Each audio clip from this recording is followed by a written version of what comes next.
Hi, welcome to a new film recapped. Today we're watching The Intouchables, a real story drama. Enjoy! Driss is taking his boss Philippe across Paris late one evening. When sitting in traffic becomes too monotonous, Driss accelerates over the posted speed limit, swerving around other vehicles and disregarding stop signs. The police pursue him as a result, and Driss wagers €100 that he can lose them. However, after he drives beneath a bridge, the police ambush them from both sides to catch up. Despite his apparent lack of concern, Driss places a €200 wager that he can provide them with an escort this time. When the police force him to exit the vehicle, he becomes hostile, claiming as though Philippe is immobile and that he is being taken to the hospital. The wheelchair that the officers discover in the truck and Philippe's acting out convulsions when they approach him serve as evidence of this. The police offer to escort Driss to the hospital and pardon him for exceeding the speed limit because it's an emergency. Driss plays September by Earth, Wind and Fire to celebrate winning the bet, and as soon as the police leave, he and Philippe share a cigarette at their destination. Just before the medical staff might discover them, Driss drives them away, promising to handle the situation. This friendship dates back a number of months. In an attempt to find a new caregiver for him, Philippe and his assistant Mogli are conducting interviews. However, things aren't going well because every applicant has extremely conventional or uncomfortable responses to their interview questions. They are taken aback,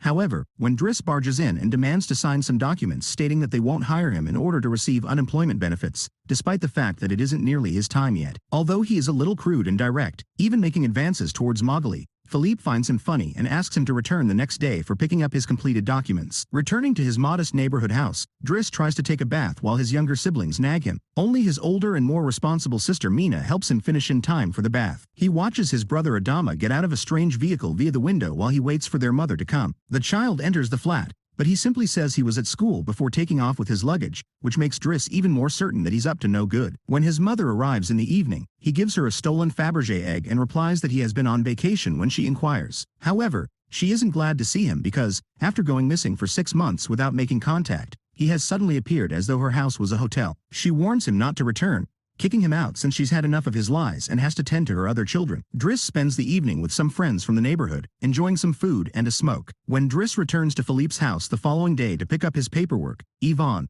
the housekeeper, greets him and gives him a tour of the property as well as an update on Philippe's daily activities. She also shows him the room he would have all to himself, complete with its own bathroom. Driss is pulled to visit Philippe because he can't stop staring at the bathtub. Philippe offers Driss a job opportunity in addition to the signed sheet of paper. Philippe tells Driss he wagers he won't make it through the first 2 weeks when he accepts the 1-month trial. Following his rooming in, Driss receives training on how to look after Philippe. He has to be taught how to transfer himself into a wheelchair, keep his legs moving, and assist with bathing and dressing. When Driss finds out he has to clean his butt after Philippe uses the restroom and put on some high stockings, things get unpleasant. Despite his protests and refusals to perform these tasks, Driss eventually accepts them as part of his work. Later in the evening, Elisa, Philippe's daughter, and her boyfriend Bastien interrupts Driss while he's having a snack on the roof. They're seeking for a quiet place to make out, so he kicks them after not sharing his drink. Even though initially he makes some mistakes he learns from, like giving Philippe the phone instead of putting it to his ear or forgetting the baby monitor while taking a bath, Driss rapidly adjusts to the daily routine with Philippe. Additionally, he learns how to arrange his mail into various folders.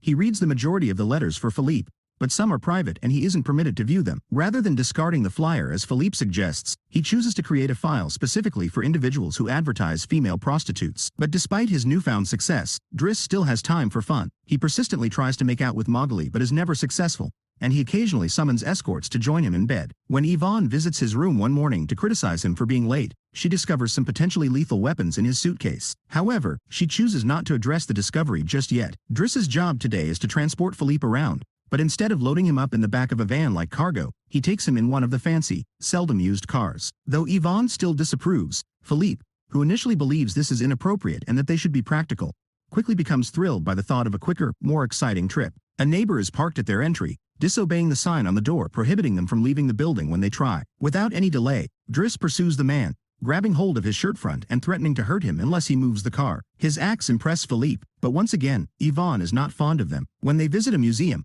Philippe wants to purchase an artwork, but Driss thinks it's just a red stain on a canvas, thus it's not worth the money. Later, Philippe meets with a relative who informs him that Driss' violent tendencies are causing concern for everyone. Additionally, he has learned that he has a criminal history, but Philippe doesn't care because he enjoys making jokes with Driss and doesn't feel sorry for him. Driss has dinner with Yvonne in the kitchen while listening to Philippe dictate a letter to Mogli following yet another failed attempt at making out with her. Yvonne switches off the baby monitor, saying it's a private talk, and explains what's happening. These are the letters Philippe refused to let Driss open. Philippe is pen friends with a woman named Eleonore. However, their relationship is solely epistolary. he has never really met Eleanor. When it comes to love, Driss makes fun of Yvonne for the constant glances the gardener gives her right before bed. As he tries to fall asleep, he hears strange noises coming from the baby monitor. Philippe is having breathing difficulties. Driss, unable to ignore him no matter how hard he tries, walks to his room and uses a moist cloth to clean his face and comforting words to help him through the attack. After a while, Philippe nods off, but a few moments later he wakes up again and says he needs air. Driss doesn't think twice this time. He quickly straps Philippe into the wheelchair, covers him with blankets, and they go for a walk by the river. For the first time in a long time, Philippe sees Paris at night. Feeling more at ease today, he tells Driss that the medication can only treat so much and that he occasionally feels phantom agony. Philippe also admits that, due to his circumstances, he is unable to satisfy a lady, but that he may still feel some satisfaction from having his ears massaged because they are sensitive areas when they see some girls passing by. Philippe, who is initially dubious but eventually warms to the idea, shares one of Driss's joints with him when the ghostly pain returns. After that, they head to a restaurant where they laugh and eat, and Philippe makes the decision to tell more of his tale. He had met his wife while they were still students, and not long after their marriage, she suffered 5 miscarriages and received a terminal sickness diagnosis. That's when Elisa was adopted by them. Paragliding gave Philippe the speed, competitions, and extreme activities he has always liked. He broke his vertebrae in a paragliding accident due to severe weather, yet he still believes that living without his spouse is his true disability rather than the chair. Philippe remembers the date after they continue to joke about and finds out that Driss has successfully completed his 1-month trial, making him an official hire. To begin with, though, he must return the stolen Fabergé egg to his wife. She used to give him one every year, and he now has precisely 25, marking the length of their marriage. When Driss visits Mina the following day as she is leaving school, she informs him about some police officers who have been contacting their house. Mina is a little miffed that he hasn't been responding to her messages other than asking her to find the egg. When he later sees Adama, he admits that he was discovered to be carrying 30 grams. Adama declines Driss's invitation to lunch and boards the same dubious-looking vehicle as before. Later, Driss is permitted to stay as Philippe dictates to Mowgli his letter for Eleanor. He finds Philippe's purple prose to be extremely dull and feels that he should be more direct. He finds it hard to believe that 6 months have passed and they have never exchanged images. He phones her after seeing her phone number on one of the letters, which forces Philippe to pick up the phone and finally speak to her outside of written communication. Philippe and Eleanor have such a great chat that he ends up talking to her on the phone all the time. Before they go to the opera, Driss teases Philippe by laughing at the outfits. The following day, Driss persuades Philippe to agree to swap photos with Eleanor, selecting a photo of him using a wheelchair. Later, as he's painting,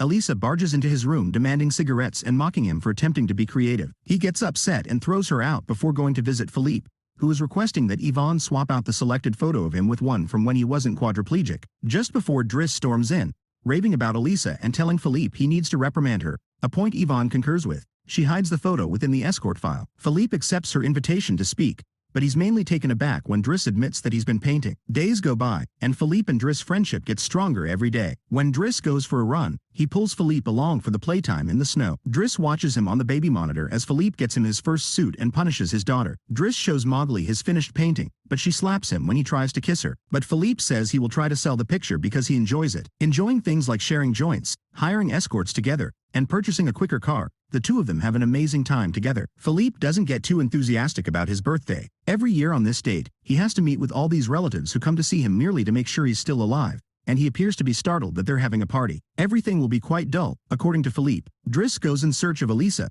who is crying in her room after taking some of Yvonne's pills, which don't kill her as she thought they would, while he and the guests enjoy some live classical music. She requests Driss to speak with Bastien, who agrees to do so on the condition that she pays him a fee, because she is upset that he broke up with her and called her a tart. In the meantime, Philippe persuades a relative to purchase Driss artwork for 11,000 euros by showcasing it to him. Returning to the dining room, Driss strikes up a conversation with Yvonne, who informs him that Mowgli is seeing someone named Fred, though things are a little difficult right now. This gives Driss optimism.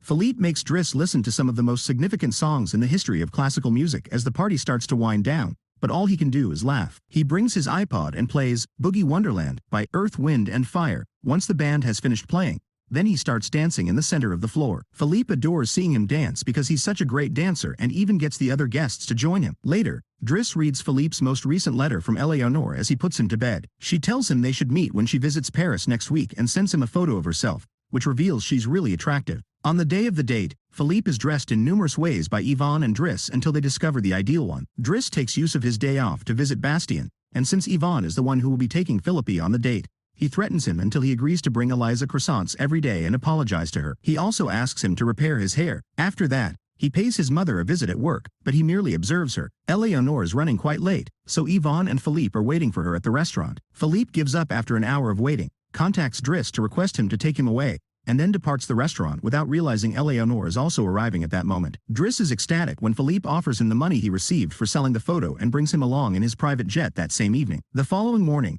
after arriving in the countryside, Philippe decides to go paragliding and drags Driss along. Despite his initial fear, Driss comes to appreciate the experience even if he doesn't want anything to do with it. Adama receives a warning after Driss notices the scars on his face while he is waiting for him at home. But since Adama still won't tell Driss what's going on in his life, Driss orders Adama to wait in his room while he contacts Mina to reassure her and gets Philippe ready for bed. But Philippe is not yet tired. He asks Driss about his family after forcing him to gaze at a painting alongside him. At first, Driss is reluctant to talk about it, but finally gives in. As it happens, Adama's parents are actually his aunt and uncle, and he isn't, strictly speaking, his brother. His original name is Bakary Basari, but since other children had the same name, they nicknamed him Idris, which eventually became Driss. They brought him back from Senegal when he was 8 years old since they were unable to conceive. His aunt mysteriously became pregnant one day, and more men and children followed following his uncle's death. Philippe points out that Adama needs discipline, much as Driss had spoken with him with Elisa. As a result, he fires Driss to make time for his family, realizing that he cannot spend his entire life caring for an elderly man. The following morning,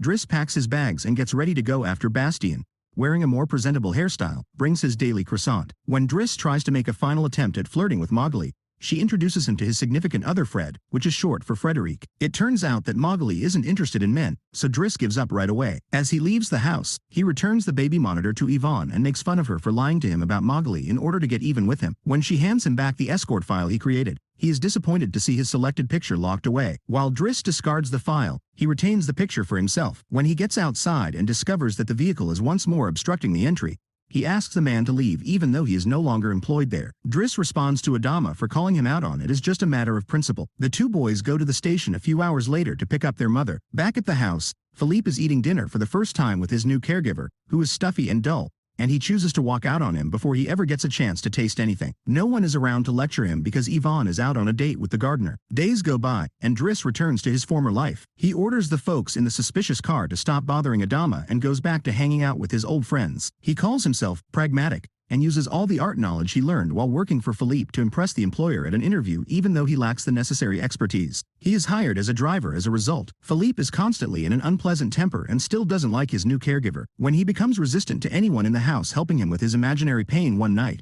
Yvonne phones Driss and requests that he visit. That's how the issue starts out for them, with the police pursuing them first and then accompanying them to the hospital. Following that little experience, Philippe is driven to the coast by Driss, where the sight of the ocean aids in his relaxation. Later, after tending to Philippe's overgrown beard, Driss brings him to a restaurant for lunch, but he doesn't stay long because Philippe will be spending the day with someone else. Before departing, Driss wishes him luck and finally returns his egg to him. Philippe begins to worry about being alone until he spots Eleanor, his date, who is overjoyed to see him and doesn't seem to mind the chair at all. The actual Count Philippe Pozo de Borgo is currently a resident of Morocco. He has 2 daughters from a previous marriage. The real Driss, whose true name is Abdul Yasmin Selou, owns his own business, is married, and has 3 kids. Even now, the two men remain extremely good friends. Subscribe for more movies.